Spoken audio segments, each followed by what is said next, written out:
అదే కాదు 2022లో ప్రారంభం చేస్తే కరోనా సమయంలో అత్యంత తక్కువ సమయంలోనే 5 మెడికల్ కాలేజీలు కూడా పూర్తి చేసి 2023 అభివృద్ధి ఏరియాలో 5 మెడికల్ కాలేజీ కూడా ఈ రాష్ట్రంలో ప్రారంభం చేయడం జరిగింది ముఖ్యమంత్రిగా జగన్మోహన్ రెడ్డి గారు. మిగతా 10 మెడికల్ కాలేజీలో పెనుగొండ కావచ్చు, ఆవేలి కావచ్చు, మదనపల్లి కావచ్చు, ఇలాగా 5 కాలేజీలు కూడా 60-70 కోట్ల దగ్గర నుంచి 150 కోట్ల వరకు కూడా ఖర్చు పెట్టడం జరిగింది.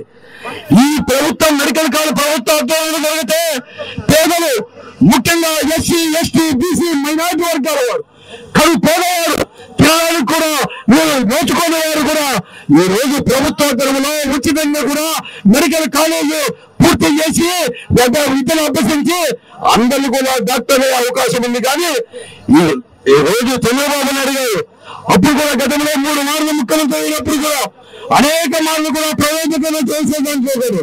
ఈ రాష్ట్రాన్ని దోపిడీ చేసేదానికి మొట్టమొదటిగా చంద్రబాబు నాయుడు గారు ఈ 10 మెడికల్ కాలేజ్ నుంచి కూడా ప్రైవేట్ పీజీపీ విధానంలో ప్రైవేట్ మరణం చేయాలని చెప్పి తన వారికి కూడా దీన్ని కట్టబెట్టాలని చెప్పి నారాయణ వారికో అటువంటి వారి యొక్క అనుమానాలకు కూడా కట్టబెట్టి దాంట్లో కూడా భాగస్వామ్యం ఉపయోగించి చేసుకొని వారు ధనవంతులు కావాలి. ఈ పేద ప్రజలు చదువుకునే హక్కు లేకుండా, ఉచితంగా చదువుకునే హక్కు లేకుండా ఏ ఫీజు కోట, 1.5 కోట మాత్రమే కట్టి చదువుకునే స్తోమత ఉన్న పిల్లలకు మాత్రమే ఈ రోజు ప్రభుత్వ మెడికల్ కాలేజీ ప్రైవేటు పరం చేస్తున్నారు. దానికి వ్యతిరేకంగా ఈ రోజు ఈ రాష్ట్రంలో వైఎస్ఆర్ కాంగ్రెస్ పార్టీ యువజన కాంగ్రెస్ కానీ అలాగే స్టూడెంట్ యూనియన్ ఆధ్వర్యంలో ఈ రోజు ఈ అనంతపురంలో కూడా పెనుగొండ మెడికల్ కాలేజీని కూడా ప్రైవేటీకరణ చేయకూడదు, దీన్ని ప్రభుత్వ ఆధ్వర్యంలోనే పూర్తి చేసి ఇద్దరే కూడా ప్రజలకు అందుబాటులో తేవాలని చెప్పేసి ఈ రోజు యువకులు, విద్యార్థుల యొక్క ఆధ్వర్యంలో మేమందరూ కూడా చేయడం జరిగింది. మేము ఈ ప్రజా ఉపయోగకరమైనటువంటి వైఎస్ఆర్ కాంగ్రెస్ పార్టీ యువజనులు స్టూడెంట్స్ పిలిపించిన పిలుపు మేరకు మేము కావచ్చు, ఇటువంటి ఎమ్మెల్యేలు కావచ్చు, అందరూ కూడా మద్దతు చెప్పడానికి, మరీ ముఖ్యంగా ఈ రాష్ట్ర వైఎస్ఆర్ కాంగ్రెస్ పార్టీ యువజన నాయకుడు మన రాజా గారు అధ్యక్షులు, అతను కూడా స్వయంగా కూడా అత్యంత వెనుకబడిన ఈ అనంతపురం జిల్లాలో పెనుగొండ కాలేజీని ప్రైవేటీకరణ చేయకూడదని చెప్పేసి అడ్డుకోవాలని చెప్పి ప్రజలతో ఈ రోజు మనకు రావడం జరిగింది. ఉద్దేశం నేను ఒకటే ఈ ప్రభుత్వానికి మనం చేస్తున్నాను, ఖబర్దార్ చంద్రబాబు నాయుడు దీన్ని ప్రైవేటీకరణ చేస్తే మీరు వినాశం తెచ్చుకున్నట్టు, ప్రభుత్వాలు కూలిపోతాయి. ప్రజలు అనుకుంటే ఇవన్నీ కూడా కాదు. ఈ రోజు నేపాల్లో ఏమైంది, సిరోల్లో ఏమైంది, ఆ గతి నువ్వు తెచ్చుకోవద్దు చంద్రబాబు నాయుడు గారు.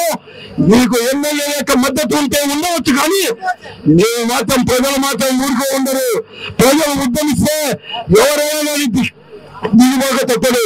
కాబట్టి ఏంటనే నీ ఆలోచన ఉపసంహరించుకోవాలని చెప్పేసి కోరుకుంటూ, అలాగే ఆ రోజు ఇక్కడ నుంచి మంత్రి గారు కూడా ఉన్నారు, శంకరనారాయణ గారు కూడా, అప్పుడు ఈ కాలేజ్ కూడా మనం అందరూ కూడా చేసాము. జగన్మోహన్ రెడ్డి గారు అత్యంత వెనుకబడిందని చెప్పేసి ఎక్కడో ఉండదాన్ని పెనుగొండకు తీసుకొని వస్తే ఈ రోజు ఏం చేశారు ఆలోచన. సవితమ్మ గారు మంత్రిగా ఉండి దీన్ని ఇతరులకు ప్రైవేటీకి ఇస్తే మేము ఊరికే చూసుకుంటామా. అందుకే మన ఉషమ్మ కూడా చెప్పింది, ఇక్కడ బిల్డింగ్లు కాకపోతే రా చూడు, నీకు నిజంగా బిల్డింగ్ లేకపోతే పై నుంచి దూకు, ఇది బిల్డింగ్లు అయినా లేదని మన ఉషమ్మ కూడా చెప్పింది. కానీ ఆ అమ్మకాలు చెడ్డ అభిప్రాయం కాదు, ఆమె చెప్పిన చెడు అభిప్రాయానికి జవాబు చెప్పడానికే చెప్పింది. కాబట్టి ఇప్పుడైనా కూడా ప్రజాభిప్రాయం తెలుసుకోండి, ప్రజల మన్నలను పొందండి. మీరు 5 సంవత్సరాలు పరిపాలించండి, కానీ ప్రజా వ్యతిరేక విధానానికి ఈ రోజు యువకులు, విద్యార్థులు నడుము బిగించారు. జాగ్రత్త సుమా అని చెప్పేసి ఈ ప్రభుత్వం